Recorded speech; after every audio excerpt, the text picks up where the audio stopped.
of Victoria's most respected horsemen is Ross Payne. A native of New Zealand, he came from a racing family and from an early age was hooked on harness. You know, the first time I hopped in the sulky, you know, it's just, I knew then that's what I was going to be, what I wanted to do. I grew up with horses all my life, and I drove my first horse when I was 11, and never hopped out of the sulky since. From there, your driving, abilities improved, and you were one of the leading drivers before coming to Australia. Yes, I couldn't wait to the day I left school.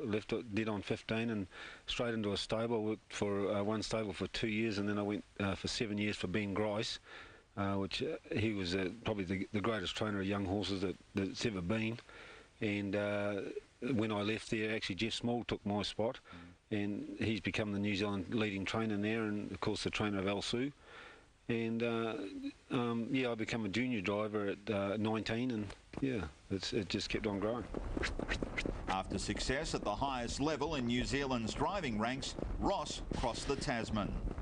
Yeah, that's when I won the Drivers' Championship. I got part of the prize was a free trip to Australia, and I stayed with Teddy Demler, and Teddy was driving for Noel Alexander at the time, and Noel got to know me then and actually offered me a job to stay then. I think I was about 23, and of course, I was a leading driver back home, and it was a hard thing to give up, and I just couldn't do it at the time and leave me family, and so I turned it down. But yeah, looking back, it was the biggest mistake in my life.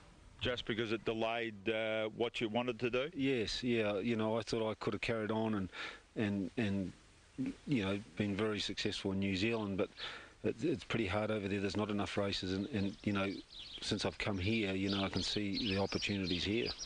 Well, was it a case that Noel Alexander just kept asking you and kept the invitation open? Yeah, he did. He's always been at me, and especially in later years when we started breaking in horses from the yearling sales in New Zealand for Noel and Jane, and then I come over for another week's holiday and stayed with Noel and Jane, and Noel offered me the job again, and this time I'd be second driver to Chris Alford. And but so this time I wasn't going to turn it down. You know, we had a lot of horses in work, and a lot of good horses too, like Tailor Made Lombo. Tailor Made Lombo, she must have been a special horse. Oh, she's just a great mare, you know. She was lovely to work with, and just a pleasure to drive, and I had the privilege of driving at the trials. I never got to drive at the races, but yeah, she was just a great mare. Chris wouldn't let you? No, wouldn't let me.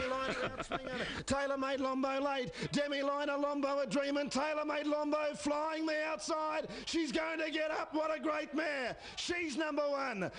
Being part of the stable still gave Ross some big opportunities. I got the trip to Bathurst with Tromos because Chris had to stay home for Tailor Made Lombo. She had the Bendigo Cup, Ballarat Cup, and so he couldn't go to Bathurst, so that got me the trip to Bathurst, and I won Bathurst with Tromos. Yeah, the biggest win in my career, you know. The outside Falcons Folly running on, followed by Tromos. It's Paddy Shedden just in front. Tromos is flying. Tromos will win the gold crown. Tromos too good.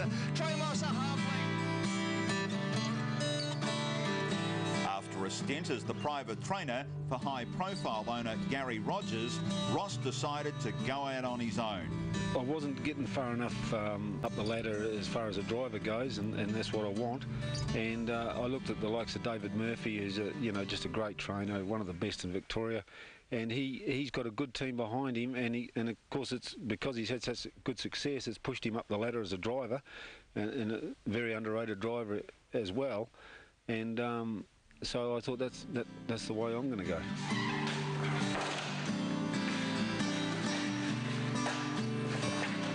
The facilities here used to be a thoroughbred property. You've mixed them up now. You've got good stable blocks. Yes, there's 33 boxes here and 35 paddocks. They range from 2 acres to 20 acres, and they're all tree lined, and it's a beautiful setup with a 1,200 metre training track and gear up barn.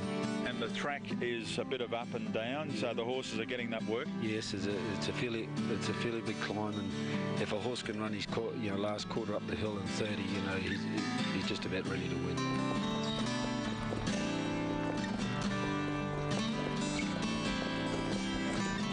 Got other horses, not just for the owners of this property, but for other people? No, I take in outsiders, and also they let me go out and do outside driving when, you know, as long as it suits and it doesn't affect the stable.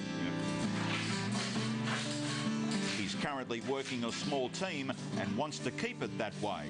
I tend to do a small team and spend a lot of time on them, and especially the young ones, and just look for that good 2-year-old. And that horse has arrived in the form of the exciting Albert colt, High Shangri-La. High Shangri-La paid the bad boy Nitro and went for home. He sprinted 10 metres in front. Quinn the Eskimo gets to second. Crafty Dennis runs on out wide. Then Boulder Guy, St Marty McFly. High Shangri-La though in front. He's back to the winners list today. The Boom Colt, High Shangri-La bolts in. Yeah, he's a lovely colt, and you know, he's given me a lot of pleasure because you know, I broke him in when I got here, and so I've done all the work with him, and he's a pretty good 2-year-old. Just tell us a little bit about the performances so far. Yeah, his first start, he probably should have won it very easy. He put a rough one in around the bend, and Tony Dillon, a very good blacksmith and trainer, he had a look at his feet that day and suggested to put penny weights on the back, and I've done that, and I've had no problem with him since. And from there he's gone on and won 3 in a row, including the Sapling Stakes, and won them very easy. And then he had the big final of the APG. He drew bad, and I got left out 3 wide. High Shangri-La is going to be caught 3 wide the rest of the race here by the looks of it. Quick approvals. He still went very good, and the most disappointing part of that race was that you know, I couldn't prove to the public that, you know, he is one of the best 2-year-olds in the country. The leader, Master Harley. Same old McRae's cutting it down. Same old McRae got up on the line. High Shangri-La had to do it tough. Passion for driving is something that you really want to build on, I suggest. Yes, yeah, I do. I want to become better, and you can always improve. You can always improve, and I don't want to be known as an aggressive driver or a patient driver. I want to be known as an all-round driver, and to make the right you know, moves at the right time. What do you want to do in the next from now over the next 5 years? What are your plans? I just keep coming up with a good 2-year-old. I love the young races, the 2 and 3-year-old races. I want to win a Derby, and I want to win all the major classic 2-year-olds. You want to find your own tailor-made Lombo, I've got a feeling too. Yeah, a tailor-made Lombo and another Bathurst winner.